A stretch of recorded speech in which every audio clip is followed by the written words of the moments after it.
Cops are tasked with protecting the public and enforcing justice, but when greed corrupts, some turn to the dark side. Hidden behind their badge, they wreak havoc and destroy trust, but the time for their reckoning is near. Today, we'll dive into shocking cases where these rogue officers are finally brought to justice. Look at me. I'm Sergeant Wayne Jenkins of Gun Trace Task Force. I'm assigned to Baltimore City Police Department. I don't care. This is on camera, dum-dum. Come on, let's get away from it because people are so ignorant. This case goes deep. His crimes were discovered within the Baltimore Police Department. Sergeant Jenkins and 7 others had been running an organized crime ring for quite some time. Sergeant Jenkins was revealed to be the ringleader of this group. Apart from heading the organized crime ring, he was also in charge of the Gun Trace Task Force, which was responsible for some sudden crimes involving a particular police officer. Jenkins engaged in all kinds of illegal activities, from planting evidence to orchestrating robberies and stealing drugs from pharmaceutical companies. Jenkins and his crew used the task force for the opposite of what it was created for. They were notorious for robbing people at gunpoint and were also involved in drug trafficking. It's said that they made more than $1 million from these illegal activities. As if robbing and stealing drugs weren't enough, Jenkins was responsible for multiple deaths. In a recovered body cam footage, it was revealed that Jenkins and his team attempted to rob 2 men in a car. Fearing for their lives, the men tried to escape, but Jenkins and his team chased them down, hitting their car, which led to the death of Albert Davis. Jenkins' actions that day left Albert's family in sorrow. When Albert's daughter was asked about 7 years later whether she could ever trust the police, she had a lot to say. We apologize for it, Mr. Jenkins, but it still hurts. Do you trust the police department after what your family has been through? No, sir. No, never. Can anything change that?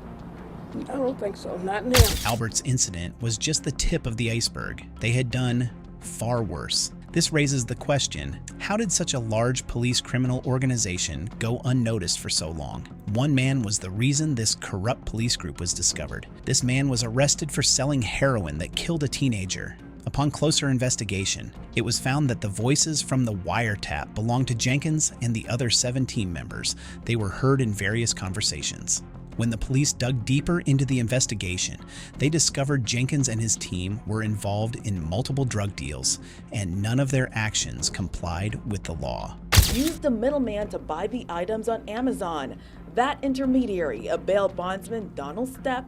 A member of the task force, Mamadou Gondo, was the officer who protected the drug crew, helping them build their business into a $1 million enterprise. The voice recordings weren't the only evidence against them. Official records were also found to be manipulated. The overwhelming evidence gave the FBI the perfect opportunity to arrest and eventually indict them. Sergeant Wayne Jenkins was tried and sentenced to 25 years in prison on June 7, 2018. Witnesses say he cried during his sentencing, begging the judge for mercy. His attorney revealed that Jenkins said he couldn't face a life sentence because of his children. His attorney also stated that Jenkins showed signs of remorse. It's hard not to be remorseful when you're facing a possible life sentence. This next case, though, Marcus Eberhardt's remorse is even harder to believe. Is there a reason you didn't have it on today? I had my seatbelt on. Sir, do you wear your seatbelt? You don't have your seatbelt on. Why don't you have a seatbelt on? Verdict reads as follows: State of Georgia versus Marcus Eberhardt. We, the jury, find the defendant of all counts. Did I read that correctly? Yes, sir.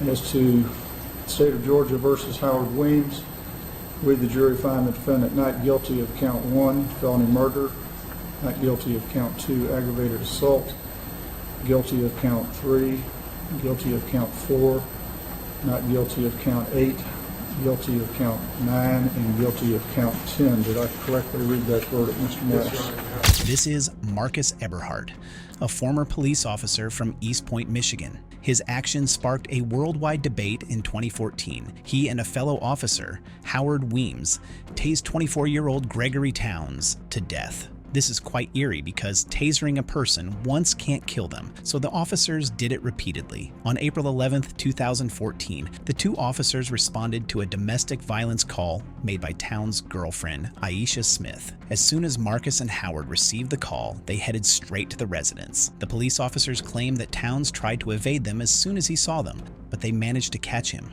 Marcus and Howard then instructed him to walk to the patrol vehicle. Towns said he was tired and couldn't walk back to the vehicle. Instead of doing the logical thing, dragging him back to the vehicle, they proceeded to taser him multiple times until he became unresponsive. They only intended to get Towns to cooperate, but their actions led to his death. The prosecution called the act a violation, stating that Towns had already been handcuffed before the two officers tased him. Initially, it was believed that Towns didn't die from the taser shots, as he had a rare health condition, sickle cell traits. It seemed like an unfortunate coincidence. However, it was confirmed that Towns died from being tased multiple times. Further investigation into Marcus revealed he was an aggressive officer. The investigation showed Marcus had used the taser on Towns for more than 40 seconds, which is far longer than departmental policy allows. Marcus's defense claimed he didn't know anything about Towns' condition and also argued that he followed his training because Towns was resisting arrest. Eventually, Marcus Eberhardt was charged with involuntary manslaughter and felony murder. This became the first time in Michigan's history that a police officer was convicted of a crime for using a taser on an individual. In December 2016, Marcus Eberhardt was convicted for his crime. To everyone's surprise, Marcus showed no remorse when he was told he could be facing up to 15 years in jail, which left most people disappointed.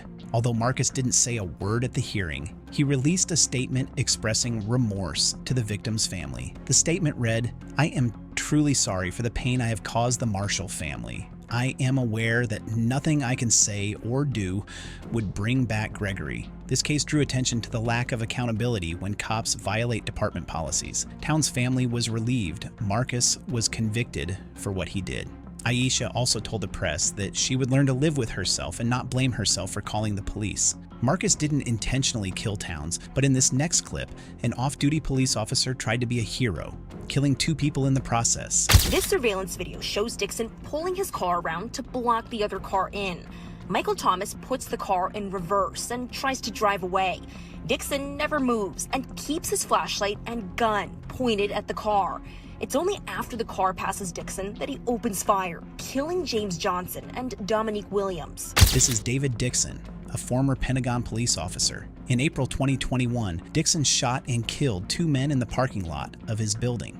Dixon was reportedly in the basement of his Maryland apartment when he saw these men breaking into a car. He shot at the supposed perpetrators while he was off duty. He shot 32-year-old Dominique Williams and 38-year-old James Lionel Johnson while they were trying to flee the area in a car they had broken into. A third man, Michael Thomas, survived the incident and became a witness in the case. Dixon claimed he was defending himself, stating that the driver was driving toward him, so he shot to protect himself. However, a video from the scene showed that Dixon shot at the car after it had passed him, and there was no actual threat to his life. The surviving witness, Michael Thomas, stated that Dixon shot without any form of justification and claimed Dixon's actions were completely wrong, especially since he was off duty.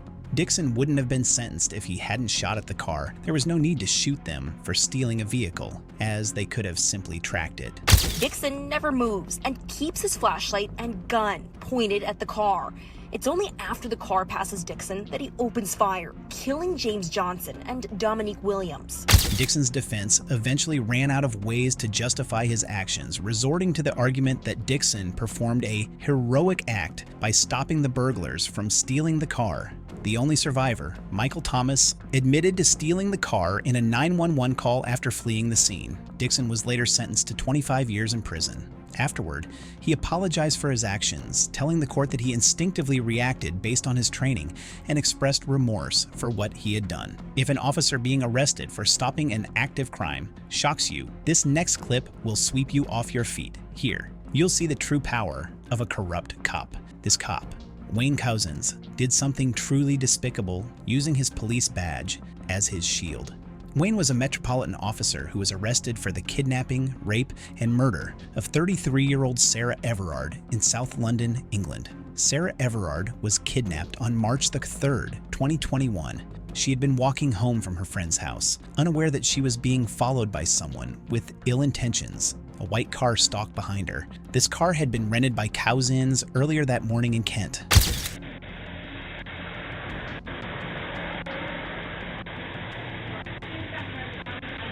Dashcam footage from another car showed Cousins pulling up to Sarah and the two of them standing beside the vehicle.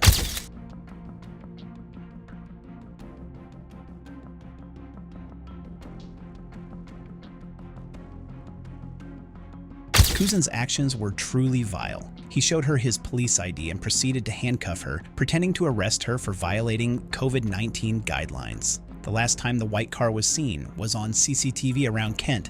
It's believed that Cousins transferred her to a different vehicle later that night in Shepherd's Well, where he raped her.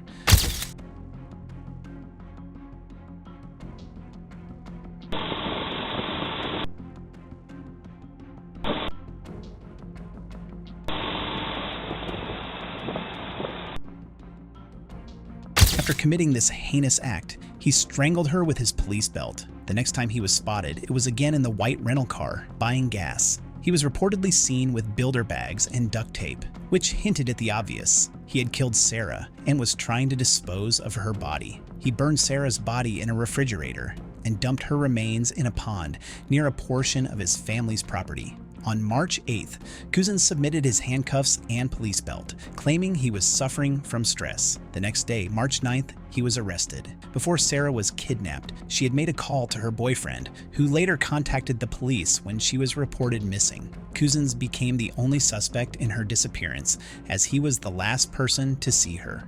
So we're here to talk to you about Sarah.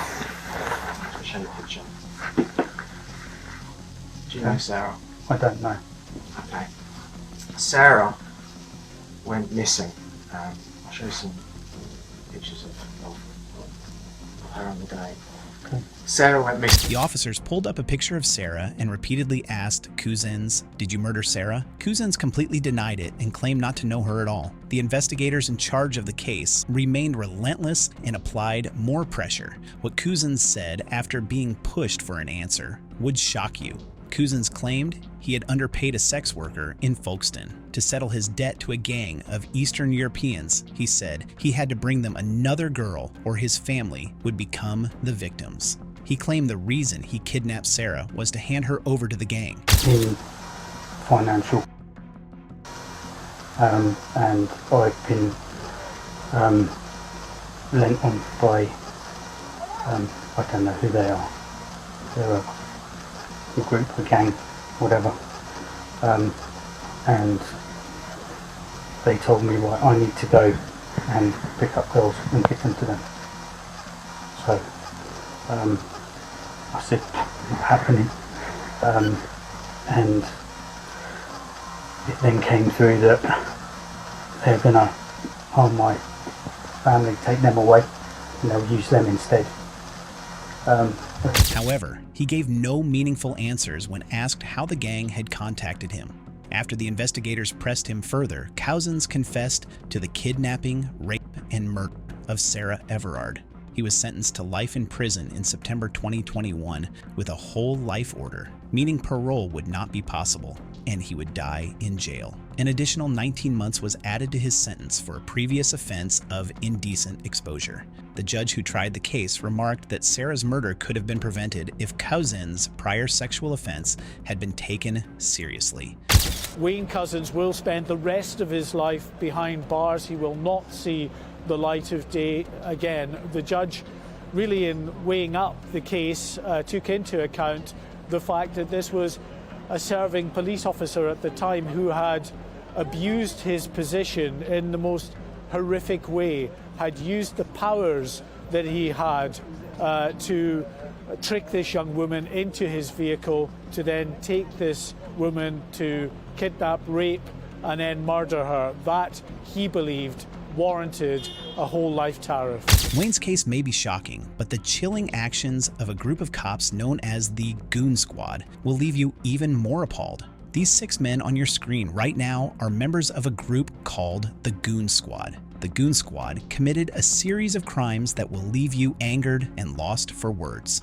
On January 24th, 2023, these 6 men tortured Michael Jenkins and Eddie Parker in some of the most inhumane ways possible. Members of the Goon Squad include Brett McAlpin, Hunter Elward, Christian Dedmond, Jeffrey Middleton, Daniel Opdyke, and Joshua Hatfield. The group of officers tortured the men for an hour and a half. The officers went to the area after receiving an anonymous report that Jenkins and Parker had entered a home with a white woman. The homeowner was Christy Wally, a childhood friend of Parker who had been paralyzed. Parker was simply her caretaker, but the situation was misread. The officers broke down the door of the house upon arrival without making any attempt to draw the men out. Immediately, they restrained Jenkins and Parker without a warrant. The Goon Squad called Jenkins and Parker all sorts of names while beating and torturing them. Opdyke, one of the officers, found a sex toy in the house and forced it into Parker's mouth. Another member of the group, Christian, threatened to rape the men, and he actually attempted to, but stopped in his tracks when he realized Jenkins had defecated out of fear. But this was just the beginning. The other officers watched as Elward poured cooking oil, eggs, chocolate syrup, milk, and other kitchen ingredients on them. Hatfield also used a taser on the 2 men while they were wet and tied up. The men were also beaten with planks. When the officers got bored of torturing them, they ordered the men to take a shower, simply to hide the evidence of the torture they had just endured. One would think, after all this, the officers would let them be, but this wasn't the case. Elward pulled out his gun, forced it into Jenkins' mouth, and shot him. Jenkins is the definition of fortunate. He didn't die from the shot. The bullet went through his mouth, broke his jaw, and came out of his neck. Before the Goon Squad left the residence, they tried covering their tracks by planting guns and drugs and claiming it was Jenkins who shot at them first. They even took the security footage and threw it into the river. All that cover-up couldn't save them from getting caught, though. The Goon Squad pleaded guilty to all counts of felonies, including deprivation of rights under color of law and obstruction of justice, among other charges. During the investigation, the lead attorney, Malik Shabazz, said this was one of the worst cases he had ever come across. The process of getting them convicted was lengthy, even though they pleaded guilty in August 2022. They weren't convicted until April 2024. The members of the Goon Squad had mixed reactions when their sentences were read. The man regarded as the leader of the group, Brett McAlpin, had a shaking voice when he was sentenced to 27 years in prison. The victims referred to him as the King, as he instructed the other members of the group on what to do. All right, as to count 1, hindering prosecution in the first degree, it'll be the order this court serve 15 years in the custody of Mississippi Department of Corrections. Specific conditions will include a victim's fund fee of $1,000, fine of $5,000. Count 2, conspiracy to commit hindering prosecution in the first degree, will be the order this court serve 5 years in the custody of Mississippi Department of Corrections. Specific conditions will include payment of court costs and expenses. $431.50. $431.50 for a total of $6,431.50. All to be paid within 2 years after release from custody. You also will be required to permanently surrender your law enforcement certificate and execute the attached affidavit. The members of the Goon Squad wouldn't exist if it wasn't for McAlpin. Daniel Opdyke was sentenced to 17 years in prison. His reaction was similar to McAlpin's as he stood and answered the judge's questions. After the hearing, he apologized for sexually assaulting Jenkins and was also commended for handing over the evidence of the Goon Squad chat to the court. Officer standards and training, do you understand that? Yes, Your Honor. Do you have any questions? No, sir. Anything else from the state officer? Your Honor, you didn't mention it, but the 2 sentences, the 15 years and the 5, were concurrently. Thank you, sir. Counts 1 and 2 run concurrent. They also run concurrent to the federal term. Anything else? No, sir. Thank you. That's the sole reason that I asked. Is there anything else? I appreciate y'all doing that. Elward, the officer who shot Jenkins in the mouth, was sentenced to 20 years and gave an emotional apology to the victims. Specific conditions will include the payment of court costs and expenses. $431.50. $431.50 for a total of $6,431.50. All be paid within 2 years after release from custody. You'll also be required to permanently surrender your law enforcement certificate and execute the affidavit of surrender of transmissions to the Board of Law Enforcement and Officer Standard and Training. Do you understand that? Yes, Your Honor. All right. Counts 1, 2, and 3 will run concurrent to the federal time also. Do you understand that? Yes, Your Honor. Do you have any questions? No, Your Honor. All right. Thank you, Your Honor. Yes, sir. Jeffrey Middleton was sentenced to 17 and a half years for obstruction of justice and abuse of victims. Your Honor, I think the court needs to pronounce sentence. I apologize. As to hindering prosecution in the first degree, it will be ordered the court to insert 15 years in the custody of Mississippi Department of Corrections. And count 2, conspiracy to commit hindering prosecution in the custody of Mississippi Department of Corrections. Do you understand that? Yes, Your Honor. Thank you for that. I apologize to the dog. All right. Thank you. Joshua Hatfield was sentenced to 10 years for his participation in the torture. He was the only member of the squad who wasn't a part of the Rankin County Sheriff's Department. He also stated that the only reason he participated was because he had recently applied to work in Rankin. He wept and apologized for failing to help the people who needed him the most. Payment of court costs and expenses. $431.50. $431.50 for a total of $6,431.50. All be paid within 2 years after release from custody. You'll also be required to permanently surrender your law enforcement certificate and execute an affidavit for the surrender for the transmission to the Board of Law Enforcement and Officer Standards and Training. Do you understand that? Yes, sir. All right. Counts 1 and 2 run concurrent. Both run concurrent to any federal time. Do you understand that? Yes, sir, Your Honor. Any questions? No, sir, Your Honor. Anything federal? None from the state. No, Your Honor. Okay. The man who received the longest sentence was Christian Dedmond. He was described as oppressive and the most sexually perverted of all the members of the squad based on his actions. Dedmond was sentenced to 40 years in prison. He never addressed the victims directly, but later said he would never forgive himself for the crimes he committed. $1,431.50 all be paid within 2 years after release from custody. You'll also be required to permanently surrender your law enforcement certificate and execute an attached affidavit for the surrender for the transmission to the Board of Law Enforcement Officer and Standard Training. Do you understand that? Yes, sir. All right, counts 1 and 2 run concurrent. Both run concurrent to federal time. Do you understand that? Yes, sir. Do you have any questions? No, sir. All right. Counsel Ethan? No, Your Honor. Stay. No, Your Honor. All right. Thank you. Will we be excused? You may.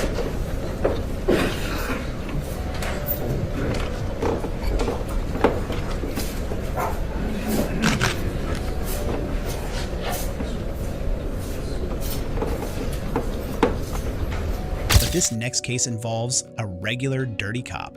Zachary Wester became a police officer just like his father, Robert Wester. When Zachary was hired as a deputy at the Liberty County Sheriff's Office in 2015, everyone had high hopes and expectations for him because his father was a police officer. However, their hopes were destroyed when he left the county in less than a year due to claims of sexual misconduct.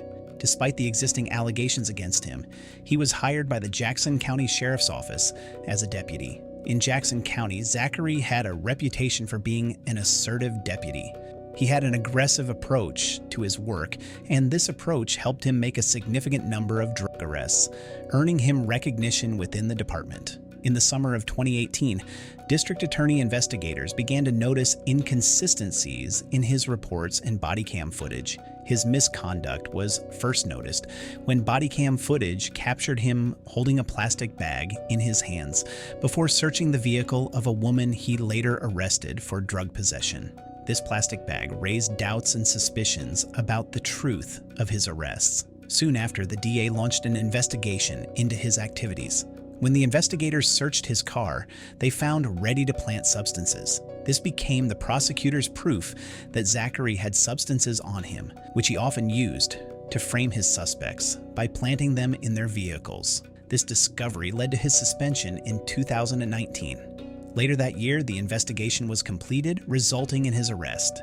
After his arrest for planting evidence, eyebrows were raised over the cases of drug trafficking suspects he had arrested, leading the prosecutor to drop the charges in over 100 cases involving Zachary during the 2 years he had been employed in Jackson County.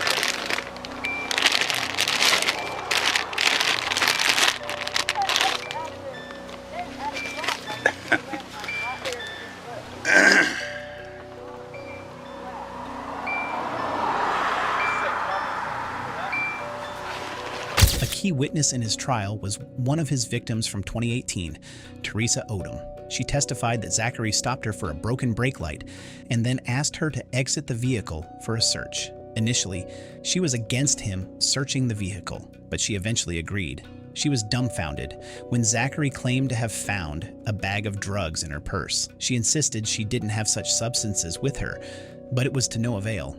To avoid a lengthy legal battle she couldn't afford, she pleaded no contest and received 4 years probation. However, she was released when she testified as a witness in Zachary's case. Mrs. Odom, why did you agree to let them search your car, let this deputy search your car? I knew there was nothing in my car. I thought that was what I was supposed to do. The defense tried to portray Zachary as a saint, claiming he regularly attended church and made significant contributions to his community. His wife, Rebecca, pleaded for leniency, saying her husband was a good man who had made a few mistakes. But the evidence at trial proved his actions were not isolated incidents, but part of something much bigger. Zachary was sentenced to 12 years in prison. The number of innocent people locked up by this one man was alarming. Fortunately, his victims were granted a $1 million settlement to share. The settlement was to compensate them for their losses. This settlement marked the beginning of a step in the right direction, as they needed to fix all the harm caused by his corrupt conduct.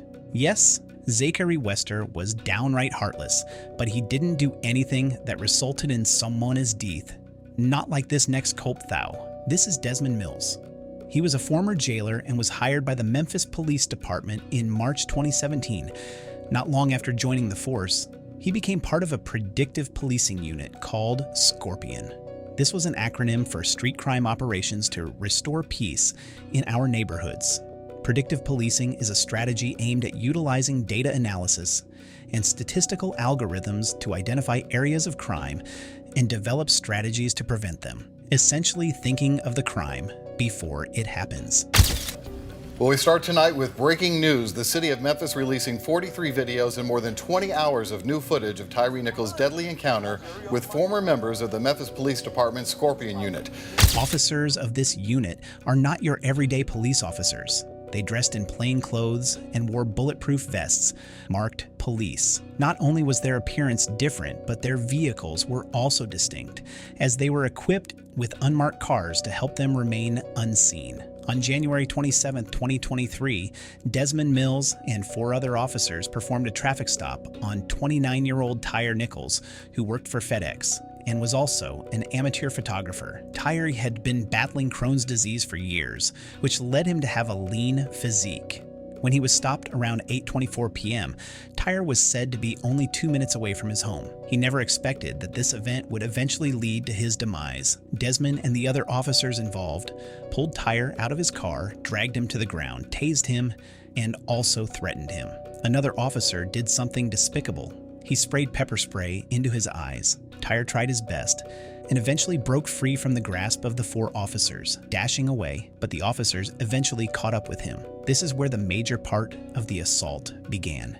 Desmond brought out his baton and began to beat Tyre with it, proceeding to punch him several times in the face. More officers joined in on the assault. It looks like in the direction of Tyre Nichols' head. I was just at that intersection earlier tonight, and believe it or not, it is 3 houses away from where Tyre Nichols' parents live. He was running in the direction of his parents' house. This overhead camera here, it's called Sky Cop, and they're all around. Oh, and it looks like an officer here has a baton. Looks like they're holding him up. Oh, man.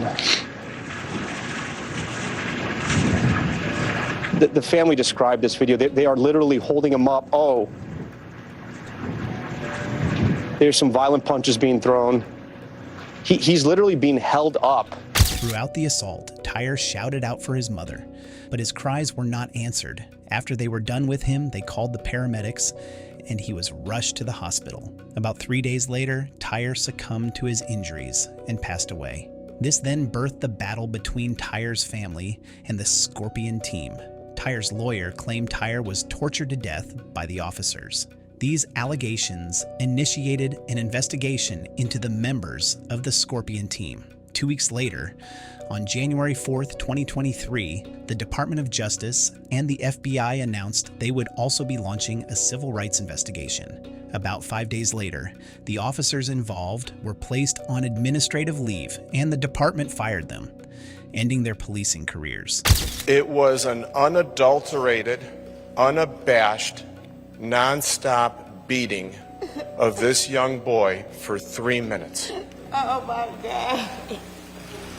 Not only was it violent, it was savage. Oh my God. Later, Desmond Mills and the 4 other officers were arrested and charged with second-degree murder, aggravated assault, kidnapping, official misconduct, and oppression. Some days later, the arrested officers made bail and were released. Later that year, in November 2023, Desmond Mills pleaded guilty to state charges as part of an agreement with federal prosecutors, agreeing to testify against the remaining 4 officers as part of his plea deal. Desmond hasn't been convicted to this day.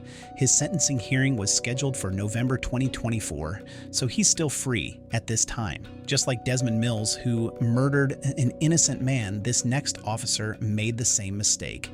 This is Numan Raja, a Muslim man with Pakistani heritage who became an American citizen in 2001. Numan is married with 2 children. His grandfather was a police chief back in Pakistan, and Numan had the desire to follow in his grandfather's footsteps. Numan spent multiple years working in a small police department in Florida. When his career took a turn for the better, he left in 2013 and joined the Palm Beach Gardens Police Department. On October 6, 2015, Corey Jones, an employee of the Delray Beach Housing Authority, got stuck in a sticky situation. His band had gone to play a gig, but his vehicle broke down on his way back on Interstate 94. Corey quickly made a call to his bandmate, who arrived some minutes later with the oil he needed for the vehicle. Despite their attempts, Corey and his bandmate couldn't get the vehicle started. Corey called for a tow truck, and the bandmate left. Little did they know the events of that night would change their lives forever. Numan, who was conducting burglary searches in the area as a plainclothes police officer in an unmarked van, came across Corey's vehicle. Numan claimed Corey, who was armed, left him with no choice but to discharge his weapon. 6 shots were fired, and Corey was hit by 3 bullets. Unfortunately for Corey, one of the bullets struck a major blood vessel near his heart, leading to his death. At that time, Numan wasn't using a dash cam, nor did his vehicle have one. The whole situation seemed suspicious, so Internal Affairs launched an investigation into Corey's death. This resulted in Numan being placed on administrative leave, and later, he was terminated from his job. On June 1st, 2016, a grand jury charged Numan with manslaughter and attempted first-degree murder with a firearm. The Palm Beach County Attorney's Office stated that Numan acted wrongfully when he opened fire at Corey, as Numan never identified himself as a police officer. The argument was that his actions were unjustified and Corey's death could have been prevented. He was later released on bond and placed under house arrest, with conditions that included handing over his international passport and wearing an ankle monitor. In March 2019, a jury found him guilty of manslaughter and attempted first-degree murder following a trial that lasted a week. The jury explained that his recklessness caused Corey's death. The following month, Newman was sentenced to 25 years in prison. Later that same year, Corey's family filed a wrongful death suit against the city of Palm Beach Gardens. The suit aimed to hold the city accountable for allowing Newman to serve in a position of authority as an unjust officer. Corey's family believed the city's negligence contributed to Corey's death, and they hoped the legal system would help them obtain justice. We, the jury, find as follows. As to count one, we find a defendant guilty of manslaughter while armed with a firearm as charged in the information. As to count two, we found a defendant guilty of attempted first-degree murder as charged in the information. If you find a defendant guilty of attempted first-degree murder, you must next answer the following questions. Did the state prove beyond a reasonable doubt that the defendant actually possessed a firearm? Yes. Did the state prove beyond a reasonable doubt that the defendant actually discharged a firearm? Yes. Did the state prove beyond a reasonable doubt that the defendant in discharging the firearm actually caused great bodily harm or death to Corey L. Jones? Yes. So say we all, the 7th day of March, 2019, in West Palm Beach County, Florida, signed, jury, 4-person. Finally, we move over to Australia, where a seemingly smart cop evaded being incarcerated until he couldn't. The story of Roger Rogerson is one of the oldest and most infamous police corruption stories in Australia, or probably the world. Roger Caleb Rogerson was in the New South Wales Police Force until he was dismissed from the force in 1986. The question everyone asks is why his police corruption story is more popular than any other out there. This is simply because Roger Rogerson had received 13 awards for his devotion to duty, bravery, and, in general, being an outstanding policeman, so he well enough deceived the country. The initial reason for his suspicion was his association with corrupt cops and organized crime ring members. He was known for associating with Arthur Neddy Smith, who was a popular dealer in Australia back then. Arthur claimed Roger gave him permission to commit crimes, including 8 murders. Roger worked on the biggest cases in the 1970s, from the Toe Cutter Gang murder to the Whiskey Al Go-Go fire. Things took a turn for the worse in 1981 when he shot Warren Lanfranchi, a substance dealer. Roger claimed the shooting was an act of self-defense, but testimonies say a different story. Testimonies suggest Roger killed Warren after robbing him. The dealer Warren was supposed to be under police protection. Roger claimed Warren shot a police officer too. The woman who was the eyewitness that stood against Roger was murdered in a pond. Despite all signs that pointed to Roger Rogerson being a corrupt cop, he continued to work in the police station. Again, in 1984, Roger Rogerson was allegedly involved in the shooting of a fellow officer, Michael Drury. On the night of June 6, 1984, Michael was feeding his daughter in his kitchen when someone shot at him twice from his window. He survived this incident. Later on, he went to testify against Roger, saying he refused to collect a bribe from Roger, so an attempt was made on his life. Roger wanted him to tamper with evidence in the trial of a convicted dealer who was working with Christopher Flannery, a man Roger had close affiliations with. The dealer Alan Williams also testified that Rogerson and Flannery agreed to kill Drury for $50,000 each, but like always, the charges were dropped against him in 1989. The more charges got dropped, the more charges rolled in. He was convicted of substance dealing and conspiring with a dealer named Dennis Allen. However, like most of his other charges, this was also dropped. By November 1989, he was dismissed from active duty because of the Drury case. Even though the charges were dropped, it didn't stop him from being the suspect. He was arrested in 1990 and jailed for 9 months for the fabrication of evidence. In 2005, Rogerson was again arrested, but this time he was arrested with his wife. They were both arrested for perjury because they had both lied to the Police Integrity Commission. He was sentenced to 2.5 years in prison, but was released after 12 months on account of good behavior. The final trial Rogerson stood for was the murder of 20-year-old student Jamie Gow in 2014. Jamie was allegedly murdered when a substance deal went wrong. This deal involved Rogerson and a former cop, Glenn McNamara. This conduct by these police is an absolute disgrace. Never in my career, more than 42 years of going to court, have I ever seen conduct like the conduct of these officers. Never. I'll speak to you in a minute. We're just taking Mr. Rogerson. So we can at least do this in a controlled manner. Thank you. Just a bit of space. Come on. Mr. Rogerson is being taken from the steps of his family home now. Mr. Rogerson, do you maintain your innocence? It's unnecessary. Mr. Rogerson, did you murder Jamie Gow? Do you maintain your innocence, sir? Back to the Gestapo days now. Make some Do you space. maintain your innocence? Mr. Rogerson, did you murder Jamie Gow? Did you kill Jamie Gow? Make some space. Did you kill Jamie Gow? Solicitor, I'm saying nothing. Are you surrendering? Are you concerned about the possibility of spending life in prison? Excuse me, guys. Never seen conduct like this, ever. Very bad hit and I've got a front knee. All right? Have you got anything to say about defending the charges? Will you be defending the charges, Roger Rogerson? On the advice of my look, I'm saying nothing at this point. They were charged in court in March 2015, where they both pleaded not guilty to Jamie's murder. The trial was aborted the next day because of recent discoveries that possibly indicated Roger Rogerson had killed 2 or 3 people while in active service. The trial restarted in February 2016, and on February 2nd, 2016, Roger Rogerson was sentenced to life in prison for the murder of Jamie Gow. Rogerson tried to get an appeal in 2020, but it was denied.